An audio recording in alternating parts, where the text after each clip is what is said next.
we are installing 2 very ambitious public fruit projects. We're excited.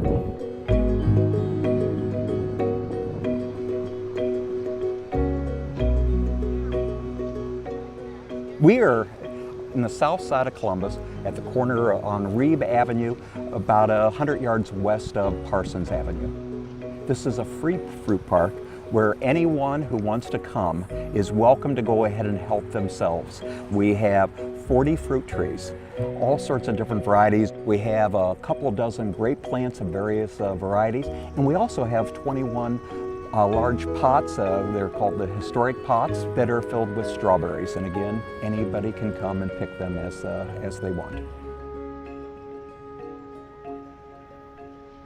So outreach for the Wexner Center is really essential to our mission. A cultural institution like ours that's a nonprofit needs to really demonstrate our relevance to the community, our involvement for the community, our caring for the community.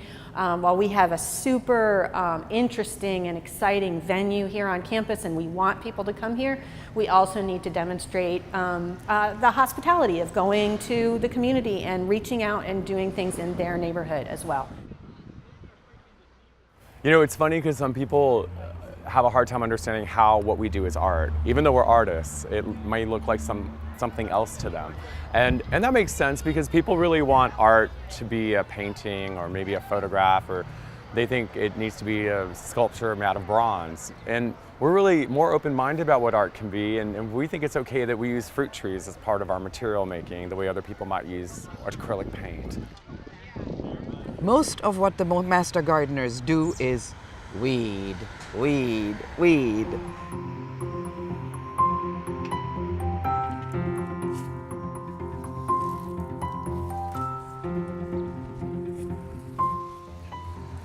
So the various berries that grow in these 1, 2, 3, 4 plots are raspberries, blackberries, gooseberry, then red and black currants, and strawberries, gotta have strawberries, blueberries, aronias, which is a chokeberry, and the elderberry.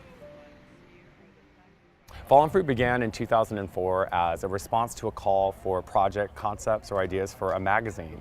The basic question was posed, is it possible to use the agency of activism without opposition? So is it possible in the 21st century to just make something that's completely for things and universal? Can we do things that are utopian? And what we did was we walked around the neighborhood. We knew there were some fruit trees that were like on corners, but we discovered that there were over 100 fruit trees in public space within 5 city blocks, and they weren't being used, they weren't being eaten or picked. People would drive to a fancy grocery store a mile or 2 away to get fruit that came from 1,500 miles away. And we got the name Fallen Fruit from the Bible, from Leviticus.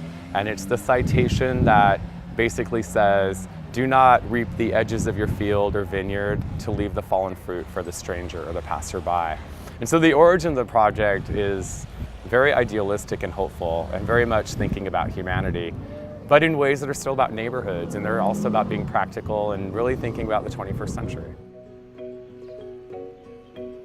One of the things that we've learned by doing this work for many years is that fruit really just wants to be picked. And when you create an opportunity for people and you create a resource that is abundant and is about giving, it actually gets used. The strawberries, we are picking strawberries, you know, a month and a half after they were planted. Now the grapes, we have some grapes that are producing already, but it'll be another year probably before we get a lot of production. Fruit trees though, that's a little longer term thing. Typically for dwarf, it's going to be 3 to 5 years, although we had some apples.